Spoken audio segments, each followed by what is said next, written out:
Now, some London bus drivers say that the conditions they work in are making an already challenging job more difficult, working to demanding schedules, short break times and conditions inside bus cabs that can range from stifling to freezing. Johnny Harvey has more.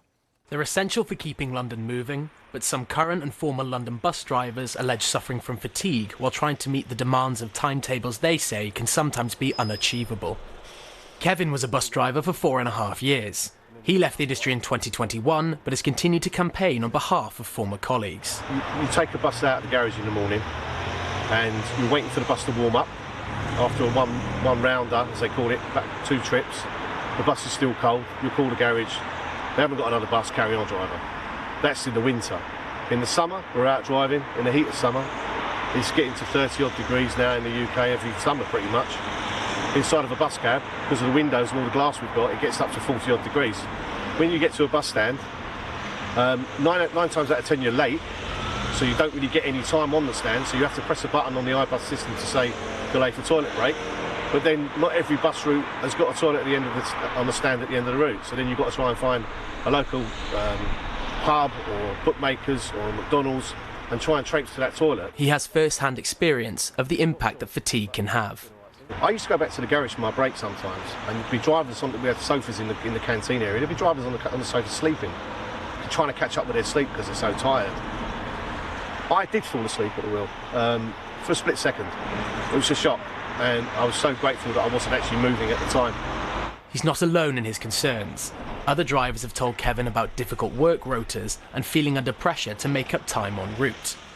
I spoke to one former driver of 17 years who alleged that there's a culture of fear which prevents drivers from reporting issues due to the perceived threat of repercussions. This point has been refuted by Transport for London. No, so firstly I don't recognise those allegations. Safety is our absolute priority on the bus network, and we work incredibly closely with our contracted operators to make sure that every service we run is safe. Now, where there are problems, and I'm not going to stand here and tell you that we always get everything right, there are ways and means for drivers to report those and have them acted upon, and I would encourage any driver, if they experience anything unsafe on the network, to talk to their operator, talk to their trade union or talk to Transport for London, and we take those reports extremely seriously. Neil Garrett has alleged that London's buses are getting more dangerous under Sadiq Khan.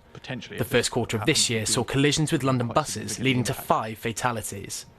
So the Vision Zero strategy, as I say, is to have nobody killed or injured by a bus by 2030.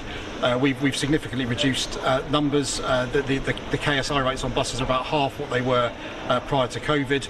But anybody killed or seriously injured by a bus is one person too many, and we're doing everything we can to reduce that.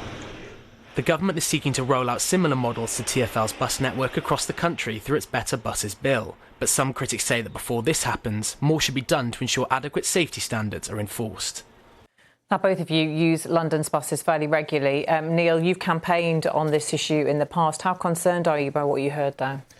I have. It's a point, actually, I've consistently raised with the Mayor, with the TfL Commissioner, with the Head of Safety at Transport for London.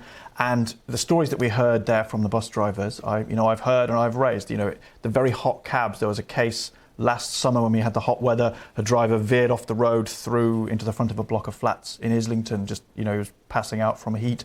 I've raised the fact that when there are now large-scale 20-mile-an-hour speed limits coming in, which obviously the buses then have to move more slowly, the timetables aren't adjusted for that.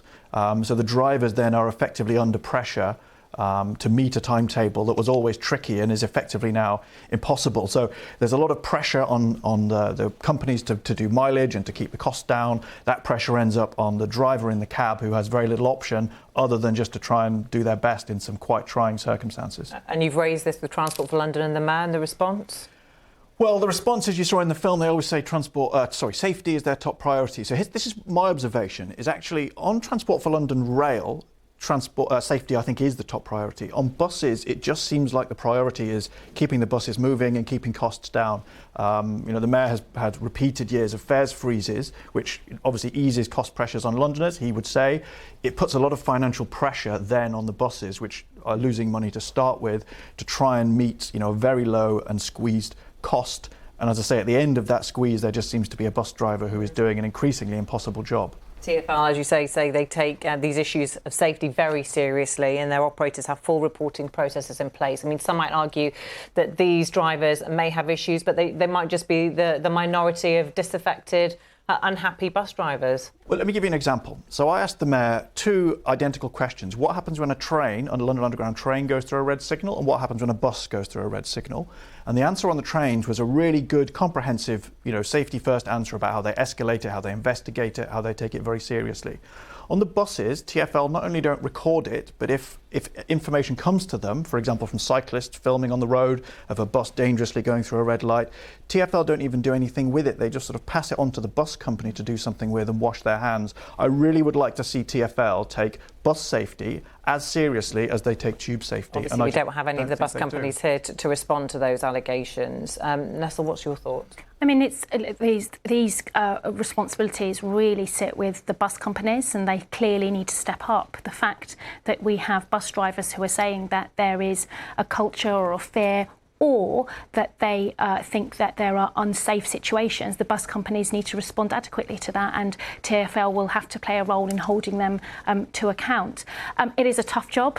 They are frontline workers, and too often we hear about some of the conditions that they have to work in, but also some of the interactions that they have on a daily basis. These are frontline individuals who are serving our communities, and not only is the safety for themselves as individuals needs to be a top priority, but actually I think the public expects it to be a top priority, because the safety for them as a bus driver means they are delivering a service which is safer for our residents who are using those buses. And would you like TfL, the Mayor, to do more, to have more oversight over this issue, over safety? I think there's a question about how TfL holds these bus companies to account. Ultimately, these bus companies are responsible for the working conditions of their employees, the bus drivers, but also safety as well. You talked about the drivers being frontline workers. I'm sure most people would agree that they are, and it's a tough job. Are they under too much pressure when it comes to deadlines and things like that, and their working conditions? Yeah, and we're seeing a trend of this, aren't we? Frontline workers across the capital, across the country, who are regularly having to feel the brunt of anger sometimes from members of the community. There just needs to be a zero tolerance to that. Absolutely unacceptable that some of them have to deal with the abuse that they have to deal with. And so I think there has to be a renewed effort and stance that says we will do everything we can to protect them from that. I mean, I do think, honestly, it's a cop-out just to blame the bus companies. The timetables they run to are set by TfL. I've raised personally, directly with the Mayor, this problem of buses without proper air conditioning, so drivers are in the summer just sitting in a stifling cab. The reaction that I get from the Mayor and from the TfL Commissioner is not kind of snap to it, we're going to get on it. It's very much, this is an ongoing thing, and a lot of waffle about how something will happen eventually, but not now. And there is literally no sense that the Mayor is aggrieved by it and is going to get a grip of it. Why do you think that is?